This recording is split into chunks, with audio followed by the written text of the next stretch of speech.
Hello, everybody. Welcome to Athletic Definition. My name is Coach Ray. Zandy, I forgot if I mentioned to you that we have video option now, so I did send you a video invite if you want to do that option or if you want to stay with audio.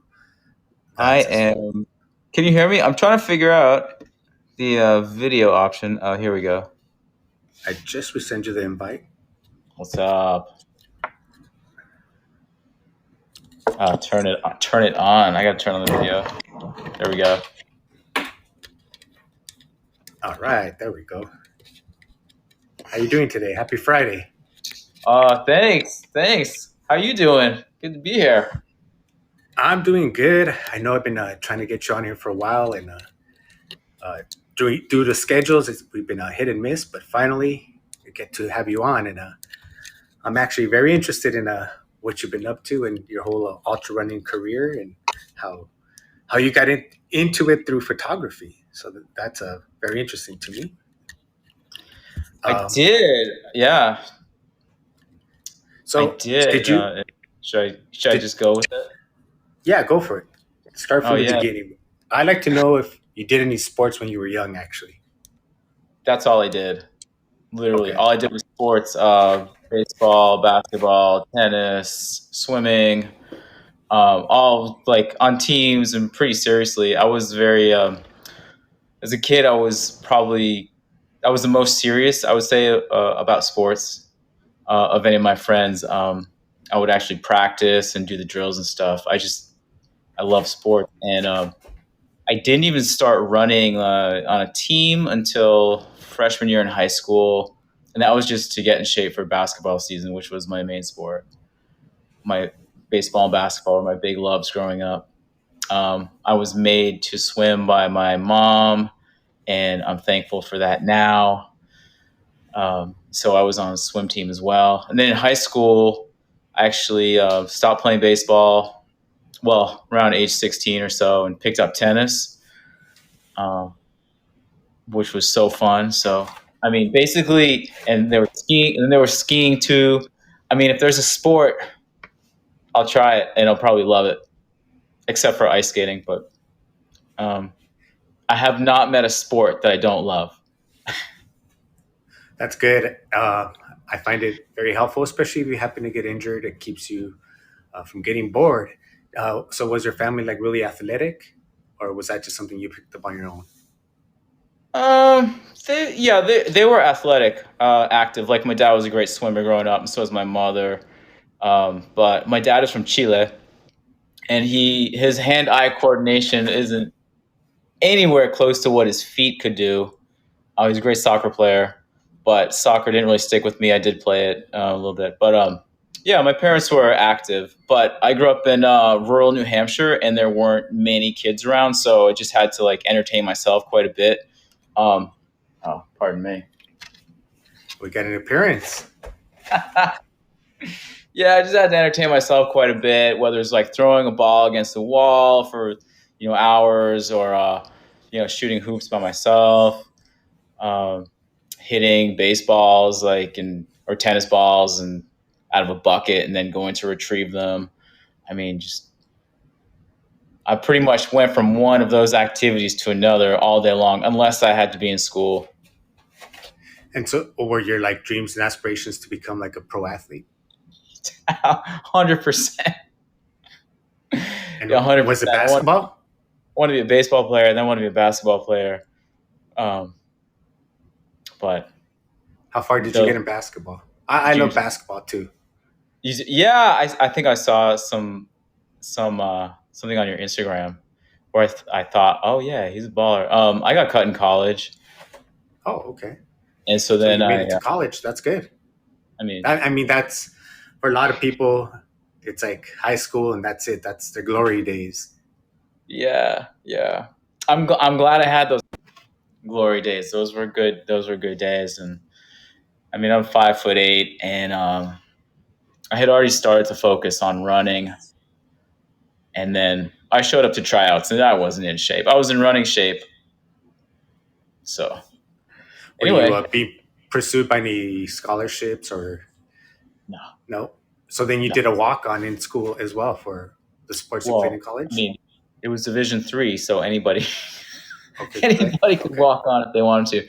But as for running, I had some coaches reach out to me when I was in high school, even though it So, wasn't my main focus. But I had the most, I guess, natural talent for running. and was that like a sprinting or the cross country that you were kind of Cross country. Cross country. okay? So it Yeah. was kind of always in you from the beginning, sort of. And then, Yeah, yeah. I mean, I didn't even realize the roots that were planted when I was growing up. Like, I had a couple friends that lived not too close, so maybe a mile, a couple miles away, and I would just jog through the woods to their houses. I wouldn't think about it. It was just the fastest way to get there. But then looking back, that was like, whoa, oh, the roots were planted. So like running cross country just seemed really normal, and now like doing these trail races and adventures, it all makes sense. so after college, did you go straight into photography, or was that something else you found along the way? Because it's really interesting that you went to school, and at some point maybe you said, "Well, I'm probably not going to go pro." So then, was that when you picked the photography? I think I knew pretty early on I wasn't going pro, um, but I always wanted. That was another dream, I guess, that I had, was to be a photographer. We had like this huge National Geographic collection that I used to look at as a kid when I wasn't doing some kind of sport. Like on a rainy day, I would look through these magazines, and I remember looking through a camera when I was like 5 years old, and I was like, "Whoa!" I never forgot that. So photography was like, well, maybe if everything doesn't pan out, I can do it. I'd love to do it, but I didn't know how to get into it. After college, I was actually I got a job as a journalist in Washington D.C., and I started taking photos to complement stories, but not getting paid for it and just kind of winging it. But eventually, I went to photo school because I decided this is what I want to do. And what type of photography do you really like to take? Because I know there's all kinds of, there's Oh man, like, yeah, what do you prefer to do? And is that what you got into, or you just took whatever you could to get in the door? I love taking pictures of my cat. Oh, okay. No, I'm just Just your kidding. cat, or animals in general? Well, Because okay, there's some people that love that. I love animals. Yeah, I love Okay. animals. 100%. I started off wanting to be a photojournalist, covering conflict, and I soon changed course because I was actually in South America, but I shot some riots and stuff. But I saw how dangerous that could be, how hazardous to your health. So I that kind of turned me off. And I still, I'd say, I started off being really into shooting music. I shot a lot of bands, like documentary style, hanging out with bands, living the life, and that isn't a great way to make money. So eventually, I turned towards editorial photography, which basically means it can mean editorial photography is kind of broad. It's like shooting portraits one day, maybe a food story the next, and a lot of human interest stuff. And it suits me really well. I love that. I've met so many amazing people and seen so many amazing things. That's like my New York City kind of work. But then I started shooting for Racing the Planet, which is organization that puts on races all over the world, stage races that involve running and carrying your own food and gear. And so this brings me back to, how did I get into ultra running? I was hired to photograph a Racing the Planet race in 2009 in Chile, in the Atacama Desert. It was like a 7 day race, 6 stages, 150 miles, driest desert in the world, 9,000 feet. The runners carry all of their gear, all of their food, medical supplies. It's a self supported race. So this was my first exposure to ultra running, um, and I was impressed and like kind of in awe of these athletes that were doing this. I didn't think it was healthy. I barely thought it was possible, but I saw what they could do. At the same time, though, that I was shooting during this week, there were points where I actually had to run parts of the course or hike parts of the course with a really heavy camera bag. And I realized I was keeping pace or even overtaking some runners. And so I had this kind of this simultaneous, how do these people do it? It's crazy. I don't get it. But wait, maybe I could do this without even actively thinking about it. It just kind of occurred to me. A year later, I entered my first ultra marathon. Okay. and So prior to that, had you done what's the longest miles you had ran before? oh my gosh, I 26.2 exactly, because I pretty much was finished after any marathon I ever tried. So 26.2. Okay. And the ultra marathon that I entered was put on by Racing the Planet. It was in Australia. It was in the outback.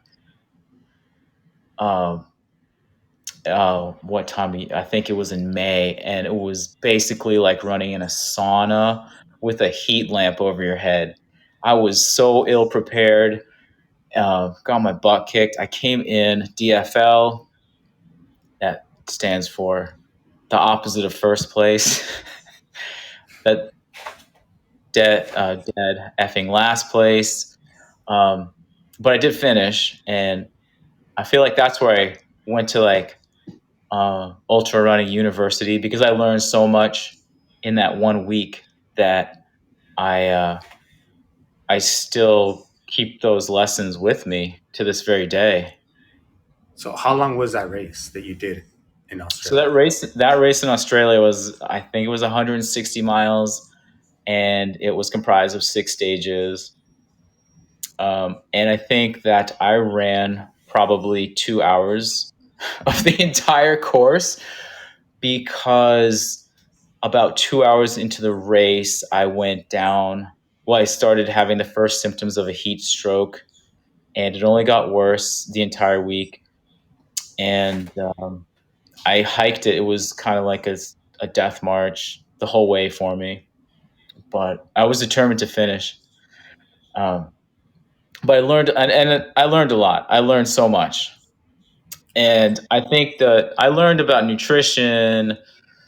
I learned about how to prepare physically for this race. But most importantly, in this race, the most important lesson was that I didn't realize what my limitations were. I think I thought I had an idea of how much I could do, how much my body and mind could withstand, but I could actually do a lot more, even though it was extremely uncomfortable, painful, and there was suffering, but I could do it. And so that was the big takeaway from that race. And it's something that I think most people who run ultras can relate to. And interestingly, after this race, I had a little revelation or a little thought. I was like, oh, if I've suffered for 7 days this intensely, I could probably qualify for the Boston Marathon, because that's like only 3 hours and 10 minutes or whatever the BQ time was I needed at the time. I think it was 3:15 at the time. I had always wanted to qualify for the Boston Marathon, but had failed like miserably, and I just didn't know. I didn't think I could ever do it. Just didn't have faith in my ability to do that. But after this experience in Australia, the light bulb went off, and I soon thereafter qualified for Boston. I've run it 6 times since, all thanks to this very humble beginning as an ultra Well, runner. congratulations on Boston. That's like the Super Bowl for marathoners, at least. So that's something I have not accomplished yet, getting there. But I want to know what it feels like to get the symptoms of heat stroke. I've had the early stages of hypothermia, so I'm familiar with that. But I love running in the heat. I just got done with a 9 mile run, about 90 degrees. but it's nothing like being in the driest desert of the world. So how does that feel? And since it's self-supported, like what do you have to do to stay Oh, I alive, basically? was gonna say you have a nice glow right now. Oh, yeah, that's the sun. Well, first of all, I love running in the heat. That's my preferred.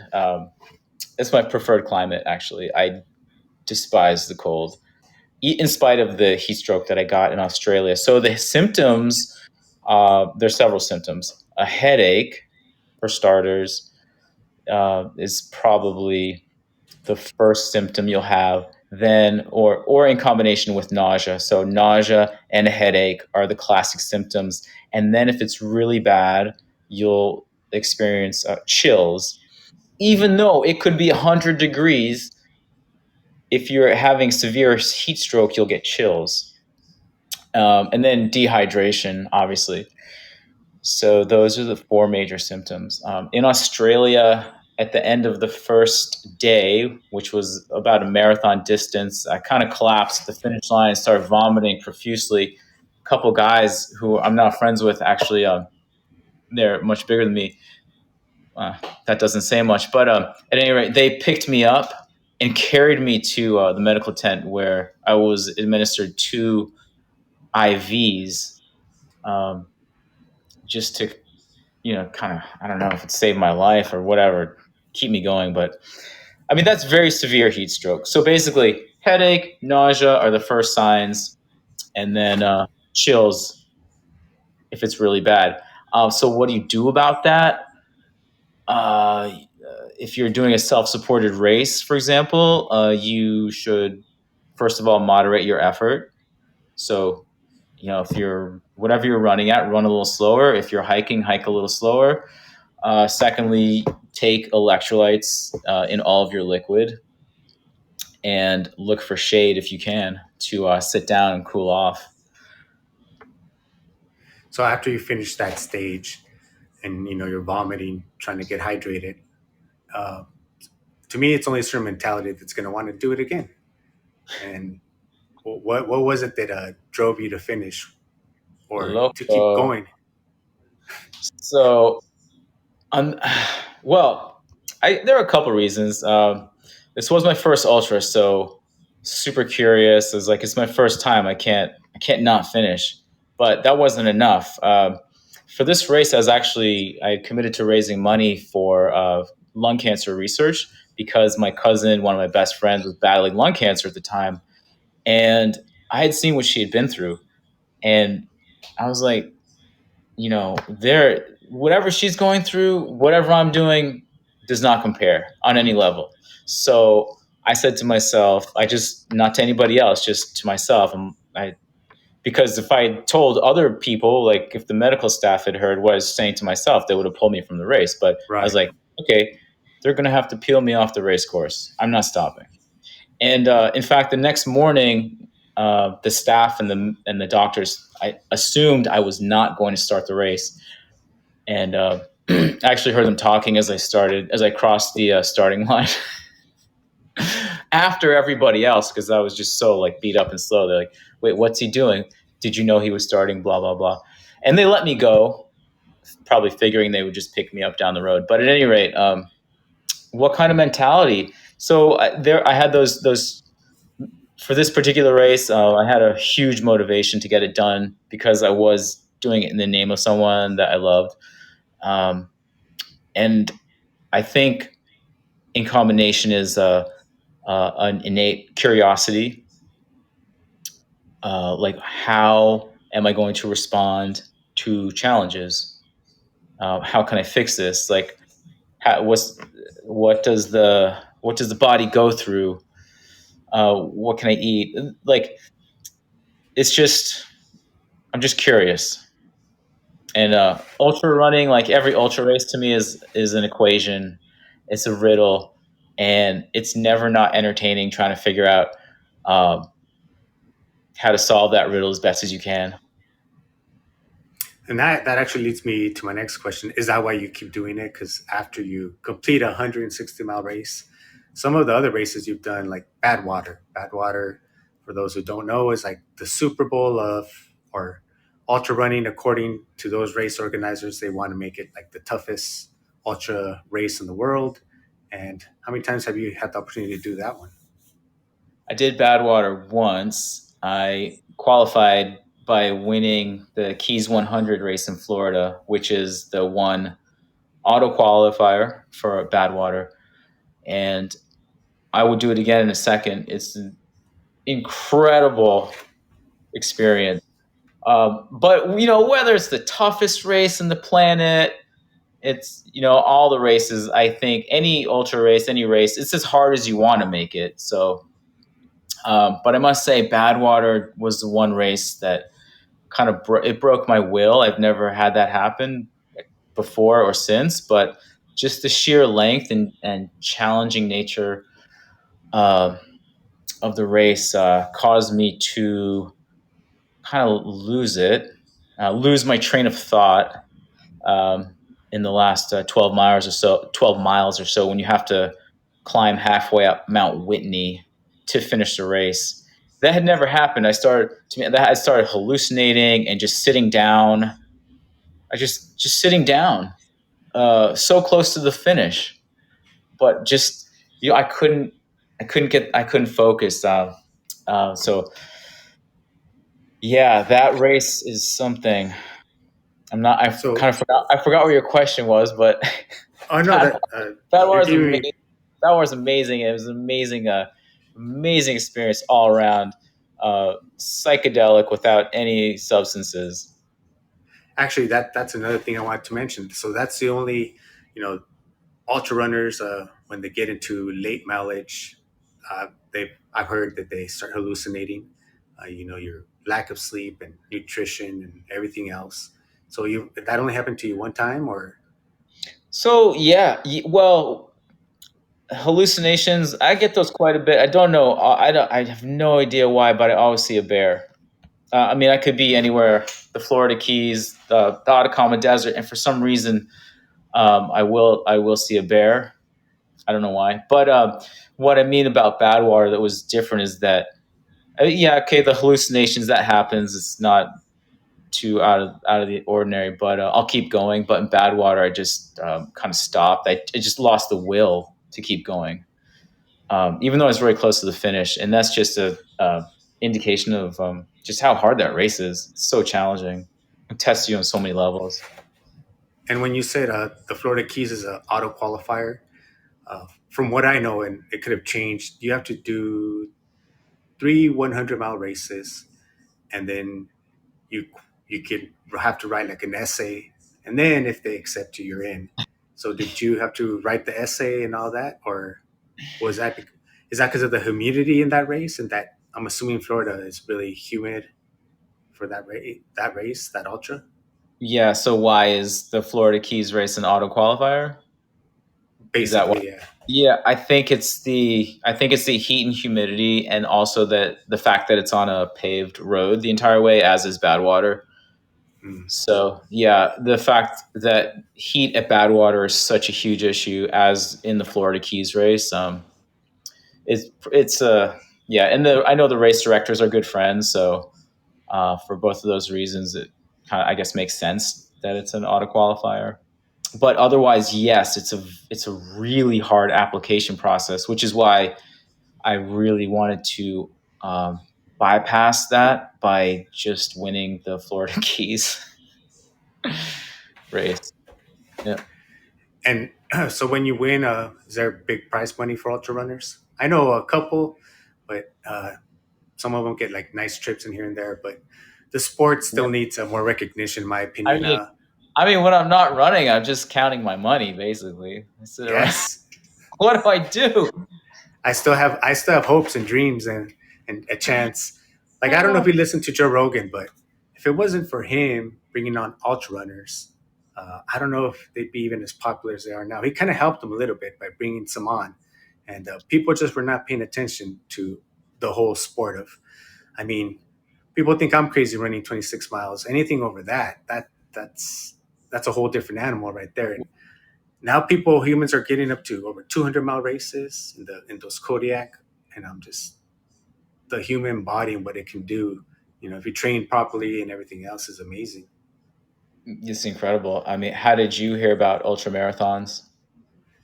I heard of a guy named Dean Carnassus when I started running, and then I heard him talk about Badwater, and then it was like, I have to do Badwater because it's the toughest thing. And he said he wanted to run 10 of them, and I was watching him run one of those, and as he was running, there was some old guy, like I think in his 60s or maybe a little older, and I think he was from Covina, which isn't too far from where I grew up. And he was running the Badwater, but his back was like crooked. He was like literally just like barely running.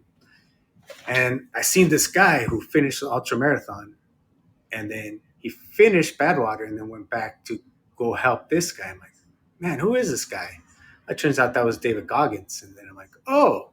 And then I started following David Goggins and Dean Karnassus, and now they're more like household names. Maybe Goggins is more now, Uh-huh. but I would say those two are the main reasons why I got into ultra running or the sport of ultra running, at least following it. And then I've met a lot of people that have done, ultra races, and it's something I definitely want to get into. In fact, I made a promise I have to do one by the end of the year, so I have to find one. It's coming up fast. The end of the year. Yeah, yeah. I was training for the Lake Tahoe Triple Marathon, which is 3 marathons in 3 days, and there's fires all up in Lake Tahoe right now. So they switched the date to like Halloween, and I can't make that date. So I had to push those till next year. But that's as close as an ultra as I've done. It's 78.6 miles in 3 days. So with that, I I just feel like I want to, maybe it's being cocky, but I want to go straight into a 50 or try a 100 miler. I wouldn't say it's cocky. I mean, I'd say it's admirable. It's great to have those goals and aspirations. And so much of being a successful ultra runner, and by successful, I just mean, I don't know what I mean by successful. Getting it done, completing, is mental, because you'll feel things in an ultra marathon the first time you do it that you've never felt before. Like, to be honest, you'll feel like you're causing permanent damage to your body, perhaps, and your mind is going to tell you to stop, and you're going to question why you're doing this. But in reality, it's just kind of feelings that you get, and then that you get used to if you run enough ultras. And um, anyway, a lot of it has to do with your mental strength. So just because you haven't run 50K doesn't mean you can't do 50 miles or 100 miles. uh, And so, how physically many? physically mentally, it's mentally, and also learning how to fuel probably takes some time, but physically you can probably do it. Usually it's Yeah, not physical limitations that hold people back in ultra running. I geek out on ultra running, so I'll watch documentaries on it, and then I know some of the race directors, and it's really more about dehydration, about having the proper staff with you that can help you not get dehydrated and give you the right concoctions so that you can keep running that 100-mile race or 135-mile race. Um, and this is all just from what I've seen, on documentaries. It's funny because I was watching a documentary and I'm like, oh, I run with all those guys. I'm like, I was trying to get inspired. I'm like, I think I need to do it now. Yeah, definitely. You And so, won't. You won't regret it. You won't forget it. You won't regret it. how many ultra marathons or ultra races have you done? Mm, honestly, I have no idea. I could think about it, but at this point, probably around 50. And how many you? So you've won a few. I have. Like, Yes. I've won the Atacama Crossing in Chile, which is, like I said, it's a 7-day, 6-stage race, about 150 miles. Just breathtaking, breathtaking scenery. every day, equally breathtakingly terrible terrain every day that you have to battle with. And it's self-supported. This race is self-supported, so you carry everything in a backpack. All your food, clothing, medical for the entire week is on your back. Your sleeping bag, your mat, if you bring one. The race does provide hot water in the morning and at night, and you get water at aid stations, but you still have to carry it in your bottles. So that was I think that was my first victory, and then I won the Keys 100 the next year, and that same year I also won a 24-hour race in New Jersey. It's called 3 Days at the Fair, but I just did the 24-hour version and um, some other smaller stuff. When you win, do you get to automatically go back to that race and defend your title? I wish it were that easy. Because a lot of these, for people that don't do ultras, they're lotteries, and you just have to put your name in a hat and see if they select you. And I never really thought that was fair. If you won it, you should have the chance to come back. I think in the western, is it the western state? It's the one that goes to Los Angeles Forest. I know people, a couple people that ran that. Yeah. Jenny won it, and she said they let the mail come back and return it, and they didn't let her come back and return it. I'm like, oh, that doesn't seem right. So, That wait, for Western states? is it the Western? It's the one that run. It ends in Altadena. It starts like by the 15 Angeles Crest, I think it's Oh, called. Angeles Press, yeah. It's a 100-mile race, and Right. yeah, they let the guy come back like automatically to defend his title, and the girl they didn't. So I want to have her on so she can Huh. talk about that. I Oh, thought, oh man, you win a 100-mile race. It doesn't matter if you're male or female. You should have the right to defend your title if you I, want to. that sounds right to me. With Western states, which is a popular ultra, the top 10 are allowed to come back the next year automatically, Okay, that's one of because my favorite. it is a lottery, as you're saying.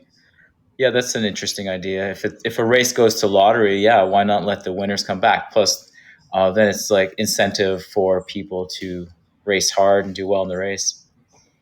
Yes, the Western one has a really good documentary on YouTube.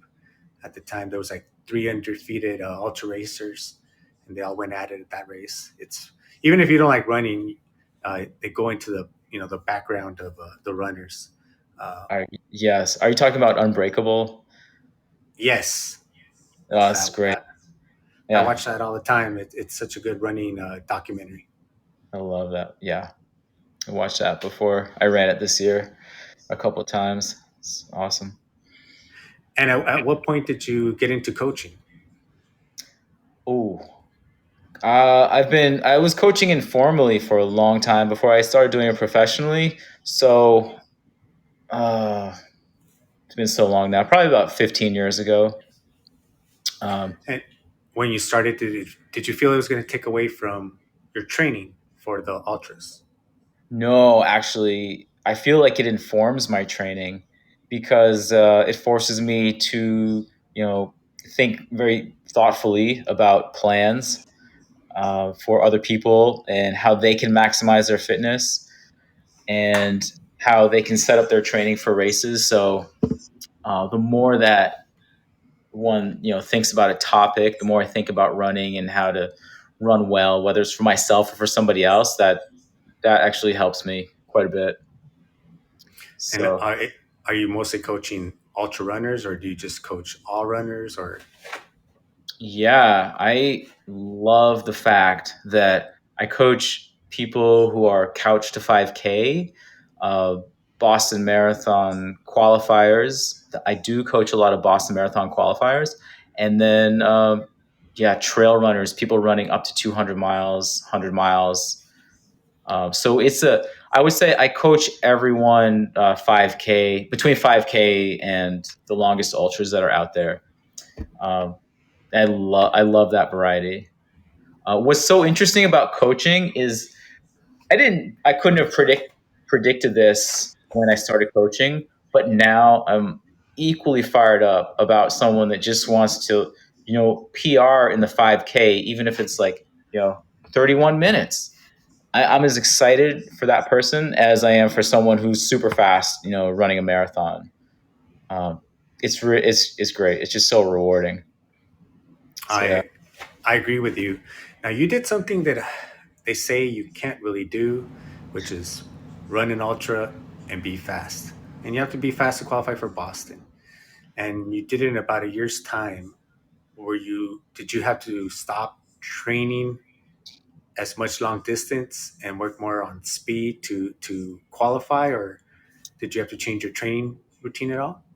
Well, there's a lot of discussion different about training strategies, but as part of my ultra training, I still do track work. And basically, what I found is that it's important to maintain a base fitness level. And if you can maintain a base fitness level, which includes running, then you can specify, you can do specific training um, for almost any race, given if you've given yourself enough time.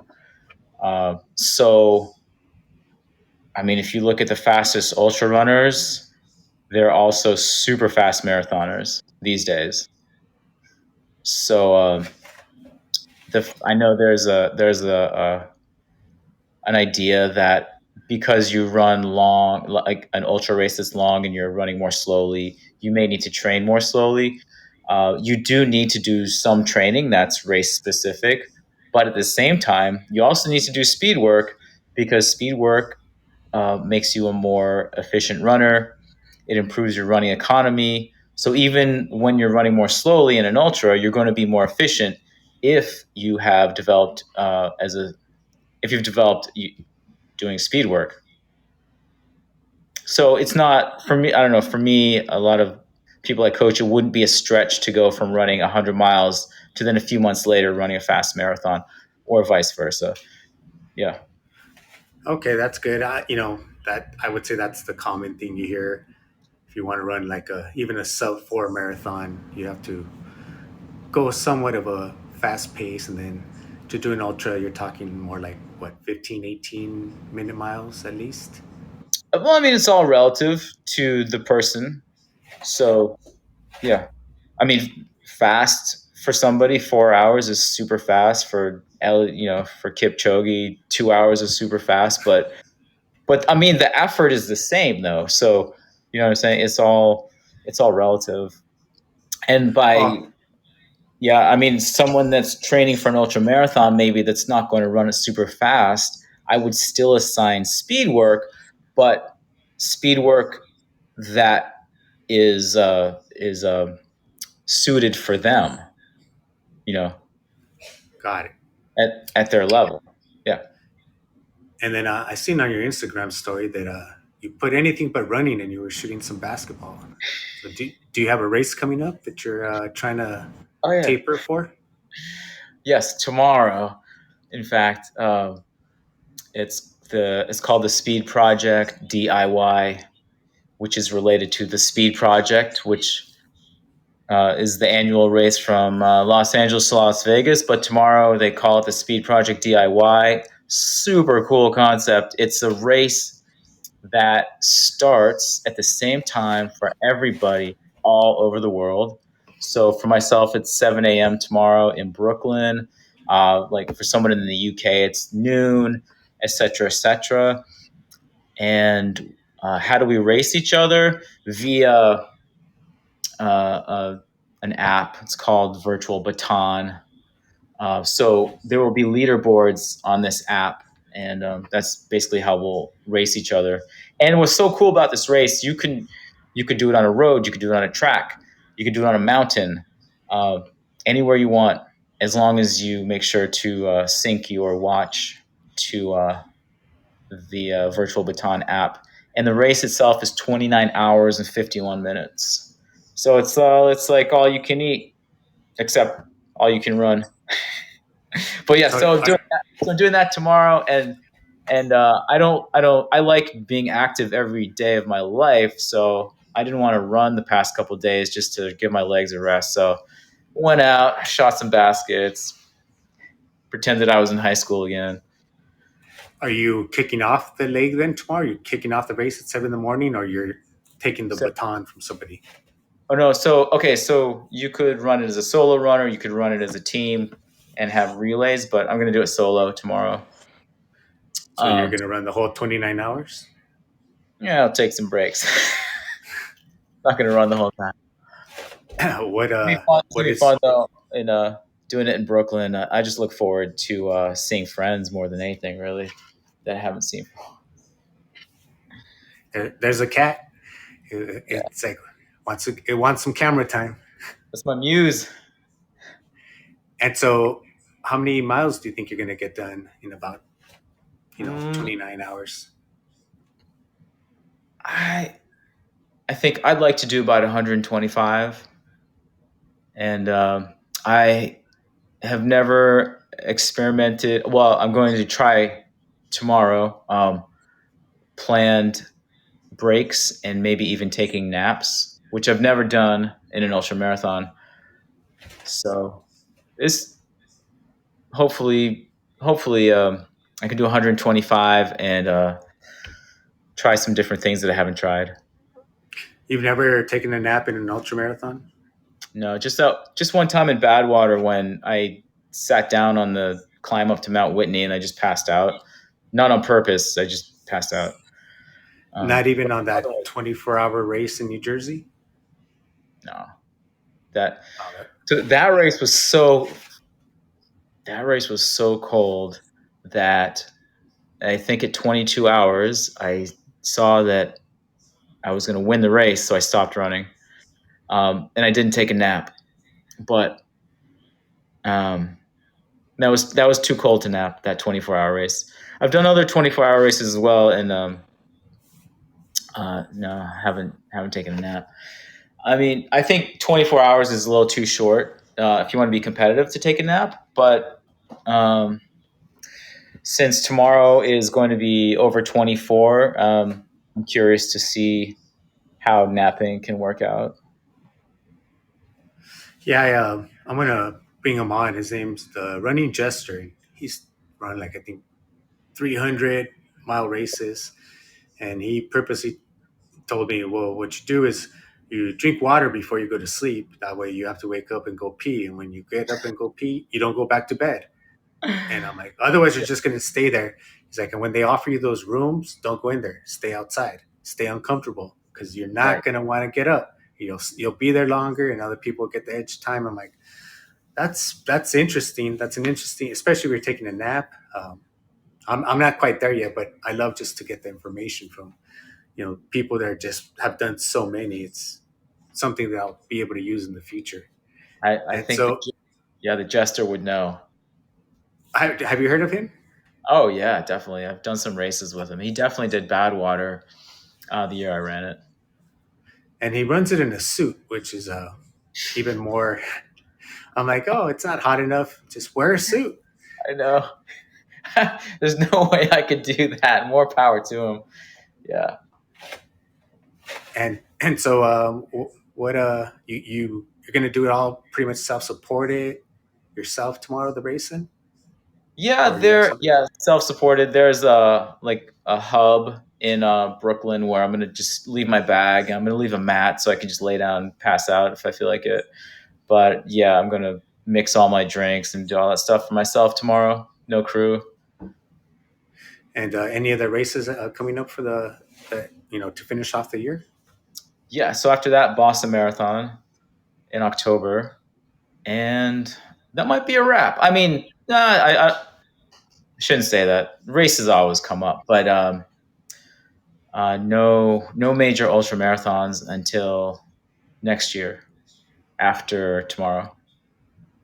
Yeah. And do you have something in mind already, or you're working on, or are you already Maybe, qualified?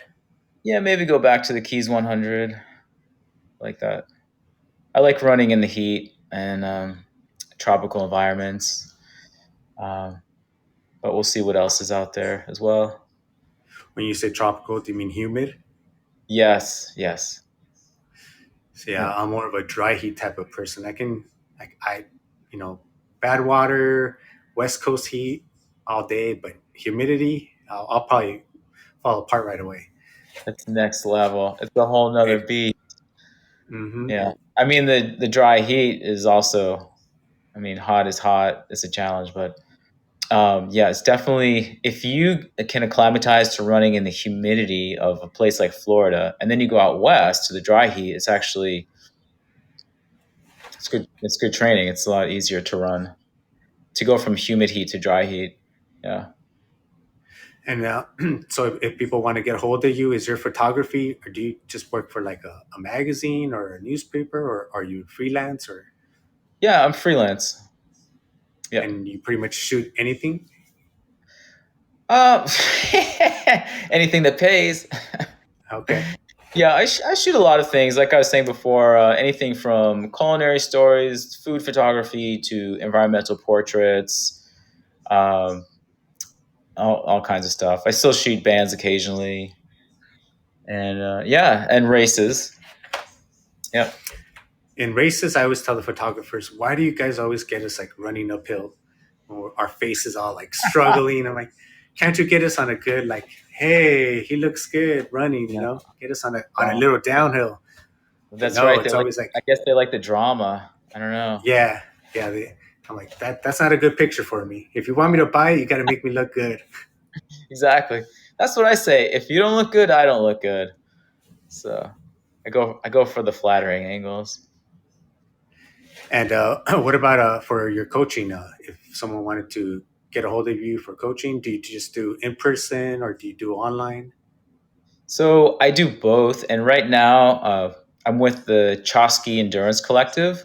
So all of my clients are funneled through Chosky Endurance Collective, but people definitely contact me, and then I just have them contact Chosky, and it's a really really cool organization that I'm so happy that I've hooked up with, actually, because prior to Chosky, I was coaching on my own, which was awesome. But then now with Chosky, there's so much value added, like free classes that my clients can take advantage of, like nutrition, strength, mobility, and Chosky also has running camps.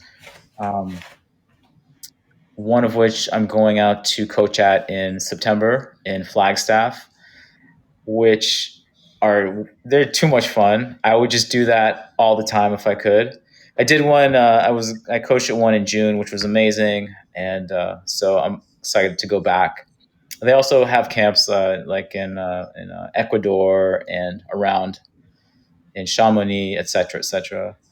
Um, and actually, with regard to that, next year I'm also coaching at the Trails and Roots camp in France in Chamonix, which is a interesting camp.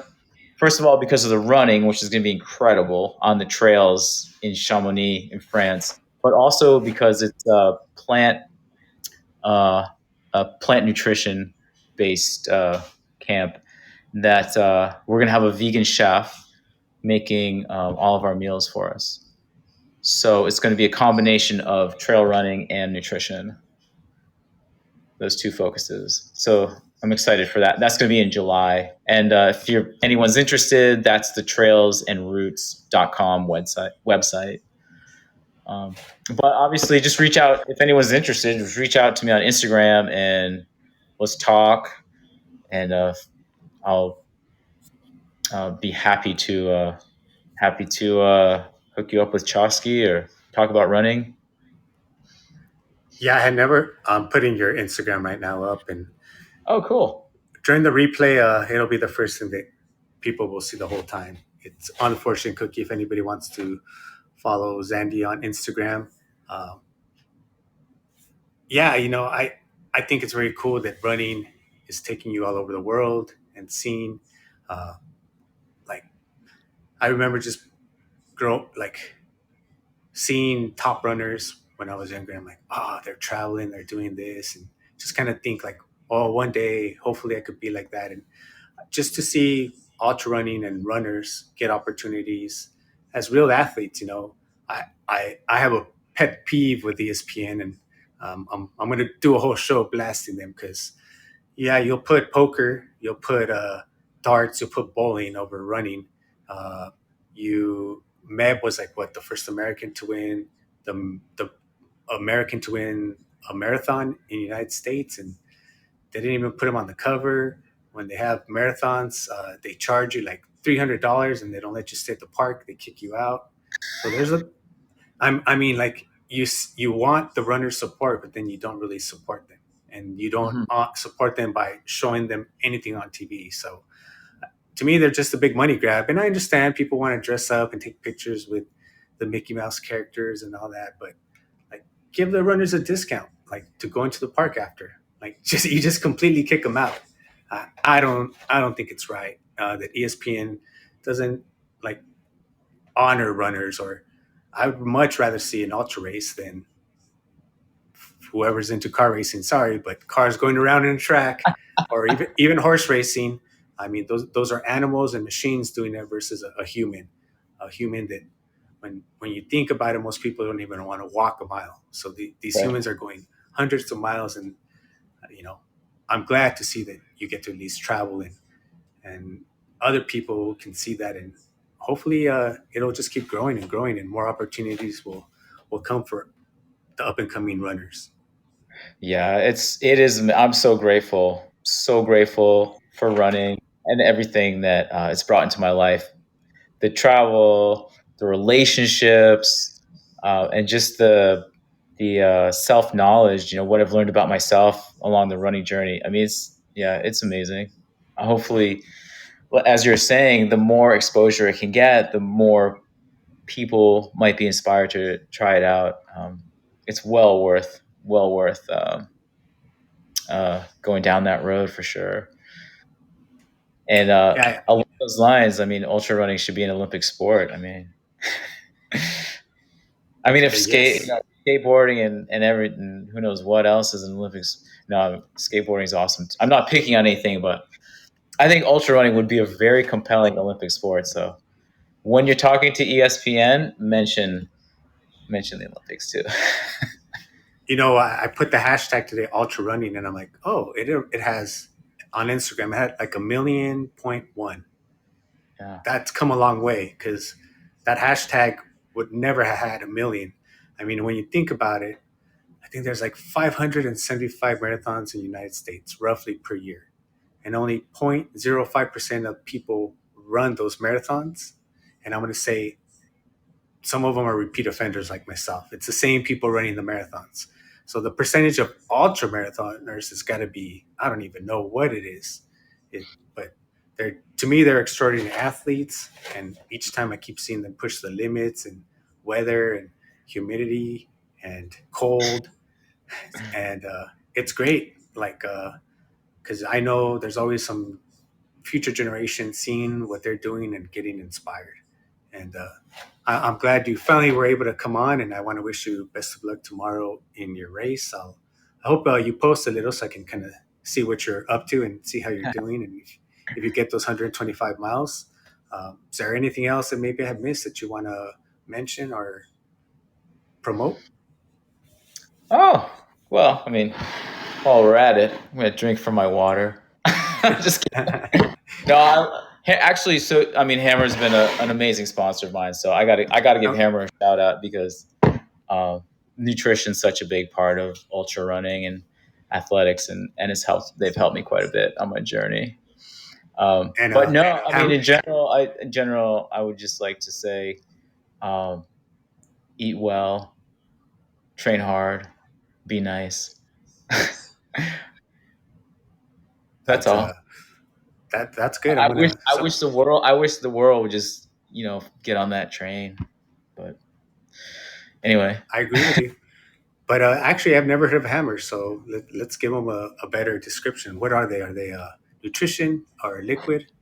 So, Hammer Nutrition is a company that makes supplements and nutrition and fuel for pre workout, during workout and races, and post workout recovery stuff. Um, and it's good for, serious athletes of any level. of all sports. I love their electrolytes and a product they have called Recoverite for recovery. I take it after every single run. I was using their stuff before they sponsored me as an athlete, and I have no problem promoting them. I'm happy to do it. It's a wonderful company, makes good stuff. Like for example, tomorrow in the race, I'm pretty much only going to eat or consume electrolytes combined with their gels that they make and a carbohydrate powder that they make called HEED, HEED. So that's pretty much basically what I'm going to eat. Maybe some bananas. I'll probably eat some bananas as well during the race, but it's easy to digest. It's no sugar. I mean, they use maltodextrin, but they don't use glucose, dextrose, fructose, which can cause GI problems in some cases. Anyway, I'm a big fan. I have never heard of that one, so I'll have to try it. How's their pre-workout? Does it make you feel jittery? No, I know what you mean, but no, no, Okay. no Okay. jitters. No. Yeah, I'll definitely have to check it out. And thank you, everybody in the audience who joined in. Definitely appreciate it.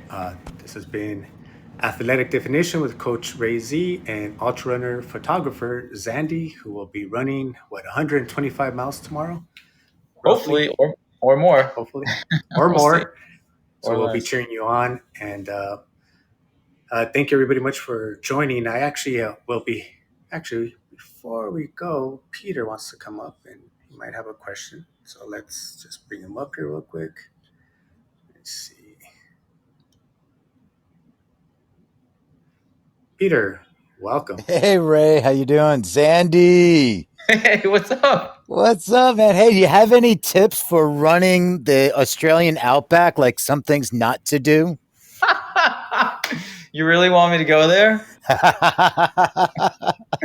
You don't have to, but I just wanted to say good luck tomorrow. Oh, thank you so much. Are you going to be in the area? No, I was about to say unfortunately, I'm not going to be in the area, or I would have done some laps with you, put in some miles on the track. Oh, cool. I just texted our group of runners to say you were on, and Christina just like, yeah, he's running 30 hours tomorrow. So yeah, so good luck, man. And yeah, Oh, Hammer. I'm second on Hammer there. I'll second that. oh, thanks, man. Thank you. But by the way, just one else to say, like you got to pay. I want to shout out, hit you up about the Warriors Ultra Run. Have you heard about that one? I have actually. I was hoping to do it this year, but something came up. Did you do Okay. it? No, I did it the first year. I'm actually on the steering committee for it. No way. So yeah, and so next year I want to make sure you're on the elite team and you get chased down. So Ray, there's a race in New York City called the Warriors Ultra, and it's based on the movie The Warriors, where they start in the Bronx, and then the Warriors are from Coney Island, and they run. So they run from the Bronx to Coney Island, and they're being chased by all these gangs. And so what the race is, basically, there's an elite team that's put together, and they wear the Warriors vests and all these other gangs and people in costumes. And the Warriors, the elite team, get a 10-minute start. So at 1 o'clock, it starts at 1 o'clock in the morning in the Bronx, and it's about 28 miles from the Bronx to Coney Island. You go through the city, you go through Times Square. It's absolutely amazing. But starting at 1 in the morning, and the elite runners get a 10-minute start, and then the rest of the chase is on, and then you have to overtake the Warriors. It takes me like 10 miles just to get warmed up, though. Who the guy who won this year, he passed them at 8 miles in. Like that's superhuman. He was dropping. That means probably like a Yeah, minute 5 faster per mile and to he ended catch them. and he ended up winning. He passed them and just kept going. Yeah, Wow, so that's a That testament sounds to. yeah, like a very cool themed race. yeah. And I expect everybody running, yelling, come out and play, I'm assuming. Yeah, oh yeah, there's yeah, they have the bottles. Well, they do the whole opening from the movie. They started off at the. It's like a flash mob because it's totally totally underground, and it's a flash mob. So like everybody gets together. There's about 100 runners, and they do the opening where Cyrus does the talk. Can you dig it? It's like, can you dig? And it's like, and then the gunshot goes off. But when the gunshot from the movie goes off, that's when it starts. So that's when the Warriors take off. So Zandy, would love to see you be doing that next year. Oh, sign me up. Yeah. So I need more. I request more Head Start though. Anyway, but yeah. All right, Zandy. Good luck tomorrow. Thank you, Ray, for allowing me to pop up. And hey, great show. Thank you all. Good to hear from you, Peter. All right. Cheers. Wow, that sounds like a very cool race. I'm definitely gonna have to look into that. Hopefully, I could find it on YouTube. Just come out, man. Just come out to the East Coast. Yeah, I've never been to New York. Now I have a reason to. Well, I haven't qualified. Well, I haven't won the lottery for New York, even though I do the extra lottery. I'm like, one day it's gonna happen. But that warrior run sounds pretty fun too. So once again, thank you everybody for listening in. Thank you, Sandy. Good luck. I know you need to get some rest for your ultra tomorrow, and I look forward to having you in the future once you have completed some other ultras that you could come back and share your crazy stories with us. My pleasure. Right. Thank you very much. Nice to meet you.